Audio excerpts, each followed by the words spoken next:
So what does it mean to be saved? Many people are looking for God. They're looking for a spiritual answer to their lives. And there are many people who are also very religious, but the idea of the work of salvation and what that really looks like, how it works, is very vague for a lot of people, including many who choose to follow Jesus. Part of this journey you're on in your devotion with God is to understand the work of salvation, or perhaps to receive the work of salvation in your life. So for many folks, they start life, just like all of us, with a selfish motivation. If this circle represents your life, and this were the seat of your life, on that from birth is self. It's pretty much all you've known is yourself. How to engage yourself, how to feed yourself, how to make friends for yourself, fend for yourself. And so life initially is really actually quite selfish. So this idea of unconditional, selfless love is foreign to us. And so God comes along, and people will tell me this, that, oh yeah, I know God, I've experienced God. God's out there and He's been working on my life, like this. And they experience His love too. They realize, that God does love them. And they've sensed that on their lives, that His love has come. And these are the verses I'll use are over here today, but the reality is that we experience God's love on our lives, but that does not mean that we have God working in our life. What happens is found in Romans 10:9 and 10, where it says, if you confess with your mouth Jesus is Lord and believe in your heart that God raised Him from the dead, you'll be saved. There's this idea of, have you personally asked Jesus Christ to be your Lord?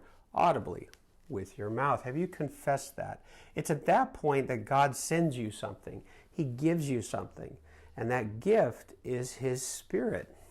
So His Holy Spirit comes into your life and begins to work from the inside out. You're still there. Yourself is still there. But when His Holy Spirit begins to work on you like this process you've heard before, if you've been in churches, it's called sanctification. He begins to set things apart in your heart and in your life. He begins to share His love and express His love through His Spirit. And His Spirit is love. And so the fruit of the Spirit becomes very evident. Love, joy, peace, patience, kindness. And as each of these begin to work out from your heart, they begin to tell you to set apart things, to let go of things, to sacrifice things, and to get rid of things that are in your life. This sanctification is also a process of what's called holiness in the Bible, where it literally means you set something apart. And so you sit there and go, wow, I've been selfish all my life. This new Spirit comes into my life, and now I have this new work of salvation in my life.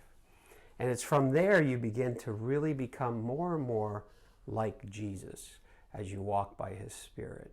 And what's really cool about this process is when people come to me and they're spiritually confused, or they're not sure how to do this, or they're not sure whether they know God or whether they're following Jesus, I simply go through a simple process of asking them, so is God, and through His Spirit, has He worked on your life, or is He in your life?